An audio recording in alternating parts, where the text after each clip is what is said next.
We often see the xenomorph as the ultimate horror, a creature of pure, unadulterated terror. But what if the true monster isn't the beast itself, but the insatiable greed that seeks to control it? Today we unravel the sinister ambition of the Weyland-Yutani Corporation and their relentless, catastrophic quest to weaponize the perfect organism on the desolate moon of LV-426. Their public slogan promises, "Building better worlds." Yet, behind this benevolent facade lies a corrupt agenda, driven by an insatiable lust for power and unparalleled profit. This isn't just a corporation. It's a ruthless mega-organization willing to sacrifice its own employees, even entire space colonies, to achieve its objectives. Their primary obsession? The xenomorph. They see it not as an existential threat, but as the ultimate tool for urban pacification or military dominance. Our story begins on LV-426, officially known as Acheron, a bleak, inhospitable moon perpetually shrouded in a freezing primordial atmosphere. It was here, in 2122, that the commercial towing freighter Nostromo was rerouted by Weyland-Yutani. This wasn't an accident. The company had prior knowledge of extraterrestrial beings in that sector, having detected and partially translated a dire warning about the deadly xenomorph XX-121. The true mission, hidden from most of the crew, was to acquire a xenomorph specimen for their bioweapons division. Under Special Order 937, the crew was explicitly deemed expendable. The android science officer Ash was placed aboard specifically to ensure the aliens' safe passage. This wasn't a desperate gamble. It was a calculated, cost-efficient decision. Weyland-Yutani chose to send an unprepared civilian crew, effectively using them as guinea pigs to cut costs and avoid a fully equipped expedition. Following the Nostromo incident and its subsequent cover-up, Weyland-Yutani's obsession with the xenomorph only intensified. What many don't realize is that a crucial, clandestine phase in their pursuit unfolded on LV-426 itself, after the Nostromo's destruction but before the Hadley's Hope Colony was publicly established. We can call this Project Chimera. This secret facility, strategically built into the desolate rocky terrain, was where Weyland-Yutani truly believed they could achieve the impossible: remote control of the xenomorph. The Alien Romulus film provides canonical evidence that by 2142, Weyland-Yutani did recover a xenomorph cocoon from the Nostromo's debris and began experimenting. This suggests a continuous, covert effort to exploit the alien. These labs notoriously operated under amoral conditions, frequently using humans as unwilling hosts, and deliberately sacrificing low-level employees as live prey. Now look closely at this image. It captures a pivotal moment within Project Chimera Bioweapons Division. We see a Weyland-Yutani containment team, heavily armed corporate security and specialized combat synthetics, attempting to control or herd xenomorph specimens.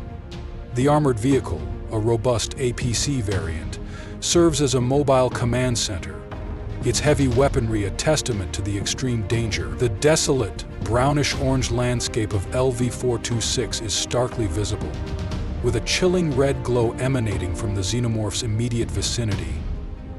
This red light could signify emergency containment fields, environmental controls designed to inhibit the creatures, or even the residual heat of a recent, violent interaction. The armed operative, pulse rifle aimed, embodies the company's reliance on brute force.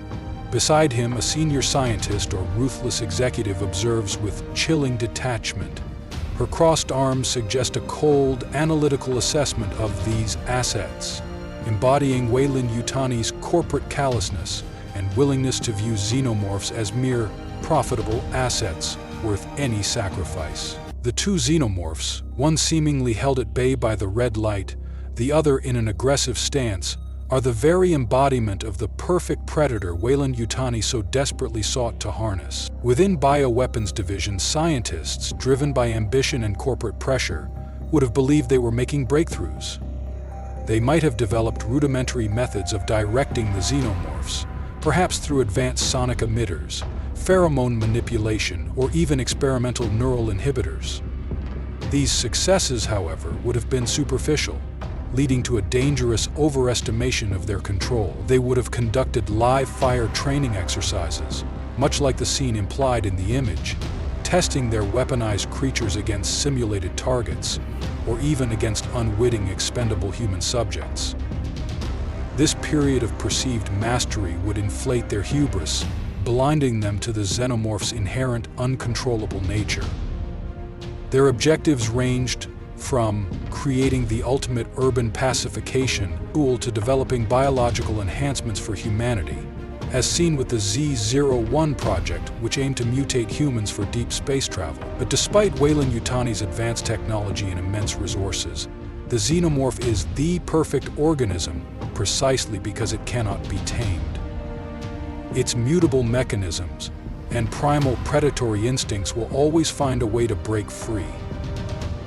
This inherent biological design makes it fundamentally resistant to weaponization, serving as a powerful demonstration of the uncontrollable and destructive consequences of human ambition and corporate greed. Consider its biology.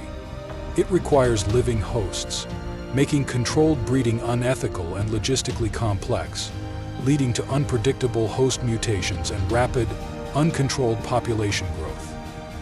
Its highly corrosive molecular acid is an extreme danger to handlers, containment systems, and facilities, causing catastrophic structural damage. It evolves to assume biological and physiological traits of its host, meaning unpredictable forms and abilities, rendering standardized containment protocols unreliable. Crucially, the Xenomorph lacks a technological civilization. It is not a sapient toolmaker.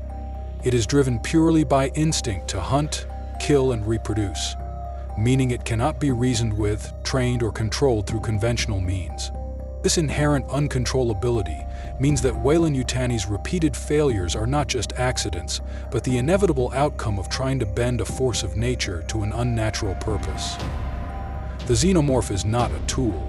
It is a force. Inevitably, a catastrophic containment breach would have occurred within Project Chimera. A minor design flaw, a critical human error, or simply the Xenomorph's terrifying adaptability would have found a weakness. Once unleashed, the Xenomorphs would have rapidly decimated the research team. The entire secret outpost, a monument to corporate ambition, would quickly become a charnel house, mirroring the destruction seen in other Weyland-Yutani facilities. Following this catastrophic failure, Weyland-Yutani would move swiftly and ruthlessly to erase all traces of the disaster. Data logs purged, surviving personnel silenced, physical evidence destroyed or buried. This meticulous cover-up explains why Ellen Ripley's harrowing account of the Nostromo incident and the Xenomorph's existence was met with such skepticism and disbelief by the company and aliens. For Weyland-Yutani, maintaining their public image and controlling information is paramount, even if it means burying the truth of their own disastrous experiments. The cycle of corporate exploitation and denial within Weyland-Yutani is a deeply ingrained self-perpetuating pattern. The Nostromo crew were expendable. The proposed project of Bioweapons Division would also involve sacrificing low-level employees. This pattern continued with the later establishment of Hadley's Hope Colony on LV-426. While publicly presented as a terraforming and mining settlement, the colonization of such an inhospitable moon, previously the site of a devastating xenomorph encounter and a secret research failure, points to a calculated risk. The colonists, unaware of the moon's dark history, were effectively placed as unwitting bait. Ultimately, while the Xenomorph is a terrifying primal force of nature, the true villain of the Alien franchise is often Weyland-Yutani itself. The company's corporate greed and crippling hubris of militaristic capitalism amplify the threat, creating scenarios where the Xenomorphs become secondary dangers compared to the humans who would capture, study, and deploy them. Weyland-Yutani is just as destructive, terrifying, and unstoppable force of nature as the Xenomorphs, embodying the chilling reality that human ambition can be far more destructive than any alien monster. The Alien saga is more than just sci-fi horror. It is a profound cautionary tale about unchecked corporate power, the perilous dangers of scientific overreach, and the catastrophic consequences of exploiting nature for profit. The xenomorph in its terrifying, unyielding form remains a potent symbol of these failures, ensuring that the nightmare will continue as long as humanity's ambition outstrips its wisdom.